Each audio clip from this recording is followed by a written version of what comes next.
ये क्या किया? मेरे सारे 7 डिवीजन के प्लान का गलत काम करवाया। सर, आपने जो प्लान दिया उसी पर तो काम कर रहा हूँ। क्या कहा? मैंने दिया हुआ प्लान ये है।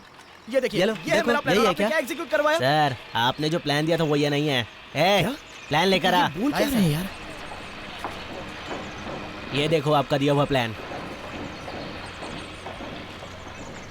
ओए, ये प्लान सर, ये प्लान मेरा नहीं है सर। मिस्टर जीवन, आप ये क्या मजाक कर रहे हो? मैं मजाक कर रहा हूँ क्या? सर, पहले तो मुझे गलत प्लान देता है, फिर उसके बाद जब पता चलता है कि उसने गलत प्लान दिया तो मुझे नया प्लान देता है। इसीलिए सर, एक्सपीरियंस आदमी को यहाँ होना चाहिए।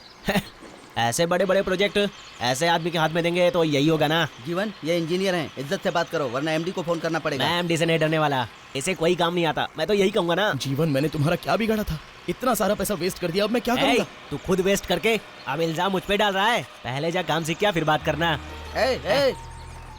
तुम लोग यहाँ क्यों खड़े हो? इन लोगों ने इस तरह प्लान बदल दिया, मतलब जरूर कुछ गड़बड़ है। लगता है ये लोग फ्रॉड करने के चक्कर में हैं। इसमें तुम्हारी गलती नहीं है। 10 डिवीजन है रघु, तुम 10 डिवीजन पर नजर नहीं रख सकते। हमने उस पर भरोसा किया हो।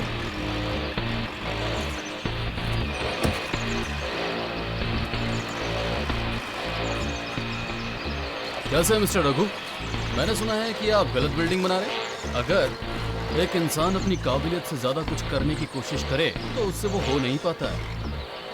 मिस्टर रघु, पहले तुम्हें बीच पर रेत का घर बनाना चाहिए था। उसके बाद तुम्हें खिलौने की दुकान से खिलौने खरीद कर एक बिल्डिंग बनानी चाहिए थी। उसके बाद तुम्हें थिएटर के टॉयलेट, स्कूल टॉयलेट, ये सब छोटे छोटे प्रोजेक्ट उठाने चाहिए थे। लेकिन तुम तो सीधा 300 करोड़ का प्रोजेक्ट ले लोगे तो हम लोग क्या चुप बैठेंगे? अब तुम क्या करोगे? ये सब तोड़कर तुम फिर से बेसमेंट तैयार करोगे क्या? मैं तो ये सब सुन के ही पागल हो रहा हूँ। अगर टाइम पर तुम ये काम खत्म नहीं कर पाए तो क्या होगा? और तुमने क्या कहा था कि हाई क्वालिटी सीमेंट, ईंट, खंबे का ही इस्तेमाल करोगे। एटलीस्ट 30 करोड़ का लॉस होगा। क्यों जीवन? बिल्कुल सर। 170 करोड़ में 30 करोड़ का लॉस उठाओगे तो बाकी के पैसों में काम पूरा हो पाएगा क्या? क्या कहते हो जीवन? मुश्किल है सर। तुम्हें क्या लगता है कि मुझे पता नहीं है ये प्रोजेक्ट 200 करोड़ का है? इसीलिए हमने 400 करोड़ का बजट दिया था। तुम ऐसा सोचते हो कि सब बदल दोगे?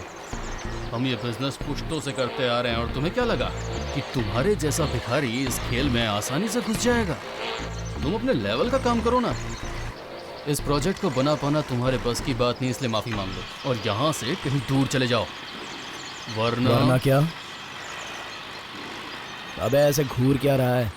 बिना किसी टैलेंट या क्वालिफिकेशन के तू सीधा बॉस के चेयर पे बैठ गया और अपने बाप की दौलत की वजह से बिना कभी एक दिन का हार्ड वर्क किए बगैर जब तू इतना घमंडी हो सकता है तो मेरे माँ बाप ने स्कूल में डोनेशन भर के मुझे LKG से लेकर 10th स्टैंडर्ड तक बहुत ही मेहनत करके पढ़ाया। उसके बाद आसान फील्ड छोड़कर मैंने इंजीनियरिंग की फील्ड चुनी और जब वो मुझे नहीं जमा तो मैं फिजिक्स के लिए ट्यूशन, केमिस्ट्री के लिए अलग ट्यूशन, मैथ्स के लिए अलग ट्यूशन, मैं रोड पे एक ट्यूशन से दूसरे ट्यूशन जाता था। उस ट्यूशन की फीस भरने के लिए मेरे पास पैसे नहीं होते थे तो मेरे पेरेंट्स बेचारे काम करते थे। पब्लिक एग्जाम में पास होना चाहिए इसलिए रात भर पढ़ाई की है मैंने। मेरी माँ मुझे चाय बना कर देती थी, पापा मुझे जगाते थे और अलार्म बजने पर वो उठाते भी थे। फिर जब मुझे कम मार्क्स आते थे तो TMPC एग्जाम के 2 महीने तक सारी तैयारी करके उसमें मिला कट ऑफ मार्क्स यूजलेस निकाला तो मेरी माँ के गहने ब्याज पे रखकर इंजीनियरिंग कॉलेज में मैंने एडमिशन लिया। फर्स्ट से 4th ईयर तक मैंने सब कुछ क्लियर किया। उसके बाद भी सोसाइटी ने मुझे बेरोजगार बोला, मुझे कोई वैल्यू नहीं देता था। हर जगह जा जाकर मैंने काम मांगने की कोशिश की। 4 साल तक मैं घर में बैठा रहा और बाप के मुंह से हमेशा सुनता रहा था कि कुछ काम का नहीं है, कुछ काम का नहीं है। ये सुन सुनकर जो खाना मेरे हलक में उतरता था ना वो मुझे पचता नहीं था। फिर उसके बाद मेरे दिन बदल गए। एक पुण्यवान आदमी ने मुझे काम पर रखा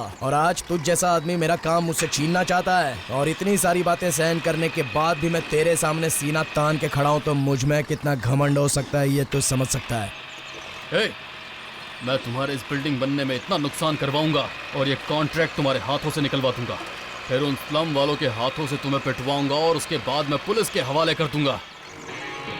अबे ओए बच्चों, रघु तूने अब तक विलन की तरह ही देखा है ना, हीरो की तरह नहीं देखा।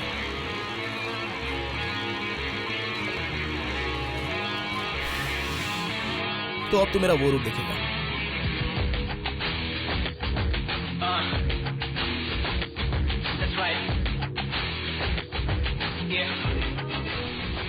ऐसे इंसान इस दुनिया में रहेंगे ये मुझे पता नहीं था सर। मेरी माँ, मेरे पापा, मेरा भाई, यही मेरी दुनिया थी। जो निचले स्तर पे होते हैं उन्हें ऊपर आने का हक नहीं है सर। हम क्या जीवन भर बस रोड का कचरा ही उठाते रहेंगे? अगर आगे आने के बारे में सोचेंगे तो ये लोग ऐसे ही नीचे गिराते रहेंगे। ये जगह सिर्फ अमीर खानदान वालों के लिए होती है। तोड़ दीजिए सर। स्लम क्लियरेंस बोर्ड ने क्या कहा? प्रोजेक्ट कंटिन्यू करने के लिए कहा है सर। ऑलरेडी इसका बजट इतना कम है तो उन्होंने कहा कि कंपनी को ही इसका लॉस उठाना पड़ेगा। लेकिन सर आप चिंता मत कीजिए, मैं इसी बजट में काम करके दिखा दूंगा। मिस्टर रघु, इसमें तुम्हारी कोई गलती नहीं है। शुक्र है कि हमें शुरुआत में ही इसका पता चल गया। 30-40 करोड़ के लॉस को कैसे रिकवर कर पाएंगे इस बारे में सोचो, लेकिन इसकी चिंता में परेशान मत होना। मुझे तुम पर पूरा भरोसा है।